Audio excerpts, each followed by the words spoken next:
கிறிஸ்துவுக்குள் மிகவும் பிரியமான சகோதர சகோதரிகளே, இயேசு கிறிஸ்துவின் நாமத்தினாலே உங்கள் யாவருக்கும் எனது அன்பின் நல்வாழ்த்துதலையும் வணக்கத்தையும் தெரிவித்துக் கொள்கிறேன். இன்றைய பகலின் குளிர்ச்சியான நாளின் தியான வசனம் யோவான் எழுதின சுவிசேஷம் 19ஆம் அதிகாரம் 30ஆம் வசனம். இயேசு காடியை வாங்கின பின்பு முடிந்தது என்று சொல்லி தலையை சாய்த்து ஆவியை ஒப்பு கொடுத்தார். இயேசு தான் பட வேண்டிய பாடுகளெல்லாம் பட்டு முடிந்தது என்று அறிந்து கொண்டு இந்த கடைசி வேளைகளிலும் சரீர தாகமும் ஆத்தும தாகமும் சேர்ந்து தாகமாயிருக்கிறேன் என்று சொன்னார். அருகில் 2 பக்கத்திலும் சிலுவையில் அறையப்பட்டவர்களுக்கெல்லாம் இல்லாத தாகம் இவருக்கு வந்தது.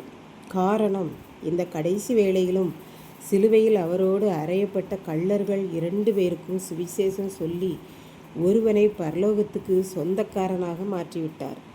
ஆகவே கீழே நிற்பவர்கள் யாவரும் என்னை விசுவாசிக்க மாட்டார்களா என்ற ஆதங்கத்தில் இயேசு தாகமாயிருக்கிறேன் என்றார்.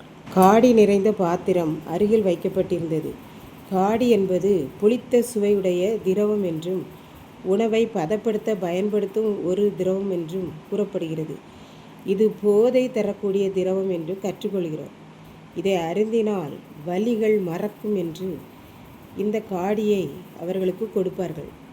மனிதனும் மனவலிகளை மறக்கத்தான் நான் குடிக்கிறேன் என்பான் அல்லவா? இதையே இயேசுவுக்கும் கொடுக்கிறார்கள். அதனால் அதை வாங்க அவர் மனமற்றவராக இருந்தார் என்று பார்க்கின்றோம். கடற்காளானில் காடியை நனைத்து கொடுக்கிறார்கள். அது காளான் அல்ல, கடலில் உள்ள ஒரு விதமான பஞ்சு போன்ற தாவரம். அந்த கடல் பஞ்சில் இந்த காடியை நனைத்து அதை ஈசோப்பு தண்டில் நுனியில் வைத்து கட்டி அவர் வாயில் நீட்டினார்கள் என்று பார்க்கின்றோம். ஈசோப்பு தண்டு என்பது ஒரு வகை மூலிகை செடியின் தண்டு. அந்த தண்டு உடலில் உள்ள காயங்களை ஆற்றும். ஆகவே அந்த தண்டில் கடற்பஞ்சை காடியில் ஈரமாக்கி கொடுக்கிறார்கள். இயேசு இந்த கடற்பஞ்சில் உள்ள காடியை வாங்கின பின்பு முடிந்தது என்று சொல்லுகிறார்.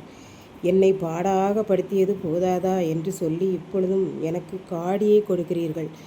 இந்த போதையை ஏற்றுக்கொள்ள மறுத்து இனி எல்லாம் முடிந்தது என்று கூறி தலையை சாய்த்து தன்னுடைய பரிசுத்தமான ஆவியை பிதாவானவரிடம் ஒப்பு கொடுத்து விட்டார் என்று பார்க்கின்றோம். இப்படித்தான் ஒரு வீட்டில் காலையில் தாய் எழும்புகிறாள்.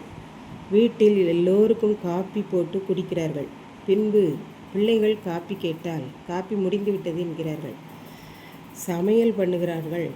எல்லாருக்கும் பகிர்ந்து கொடுக்கிறார்கள். அம்மா, சோறு காலியாகிவிட்டது, குழம்பு எல்லாம் முடிந்து விட்டது என்று கூறுகிறார்கள். பின்பு பாத்திரங்களை எல்லாம் கழுவி விட்டு அப்பாடா வேலை முடிந்தது என்று கூறுகிறார்கள். தகப்பனார் காலையில் எழும்புகிறார். வேலைக்கு கிளம்புகிறார். அவர் சொல்லுகிறார், நான் புறப்பட்டு முடித்துவிட்டேன், சாப்பிட்டு முடித்துவிட்டேன், நான் வேலைக்கு செல்லுகிறேன், சாயங்கால வேலை முடிந்து வீட்டுக்கு வருவேன் என்கிறார். பிள்ளைகள் படிக்கிறார்கள். அவர்கள் வேலைக்கு வந்ததும் சொல்லுகிறார்கள், நான் படித்து முடித்து வேலைக்கு வந்துவிட்டேன் என்று சொல்கிறார்கள். பெற்றோர் பிள்ளைகளுக்கு திருமணம் வைக்கிறார்கள். பின்பு என் பிள்ளைகளுக்கு திருமணம் முடிந்துவிட்டது என்று கூறுகிறார்கள். கையில் பணத்தை வைத்து செலவு பண்ணுகிறார்கள். பின்பு பணம் காலியாகி முடிந்துவிட்டது என்கிறார்கள். ஒரு ஆடையை தைப்பவன் சொல்லுகிறான், நான் தைத்து முடித்து விட்டேன் என்று. இப்படி ஒவ்வொரு காரியத்திலும் ஒரு தொடக்கம் இருப்பது போல ஒரு முடிவும் இருக்கிறது என்று பார்க்கின்றோம். இனிமேல் இருப்பதற்கு ஒன்றுமில்லை, இனிமேல் கொடுப்பதற்கும் என்னிடம் ஒன்றுமில்லை, இனிமேல் நடப்பதற்கு ஒன்றுமில்லை என்கிற போது எல்லாம் முடிந்துவிட்டது என்று நாம் கூறுகிறோம். இதை கேட்டுக்கொண்டிருக்கும் எனக்கன்பானவர்களே, இதைத்தான் நம்மாண்டவர் சொல்லுகிறார். இனி நான் பாடுபட வேண்டியதில்லை, பட வேண்டிய எல்லா பாடுகளையும் மக்களுக்காக பட்டு முடித்து விட்டேன் என்கிறார். பிதாவானவர் என்னை எதற்காக அனுப்பினாரோ அந்த பாடுகளை எல்லாம் நான் பட்டு முடித்து விட்டேன் என்கிறார். என் உடலில் இருக்கின்ற கடைசி சொட்டு இரத்தமும் சிந்தப்பட்டு முடிந்துவிட்டது என்று சொல்கிறார். நான் என் மக்களிடம் சுவிசேஷத்தை கூறி அற்புதம் செய்து நன்மைகளை செய்து முடித்துவிட்டேன் என்று கூறுகிறார். இனி என் சரீரத்தில் இருக்கிற யாவும் போய் என் சரீரம் செத்து முடிந்தது என்று சொல்லி ஜீவனை பிதாவிடம் ஒப்பு கொடுக்கிறார்.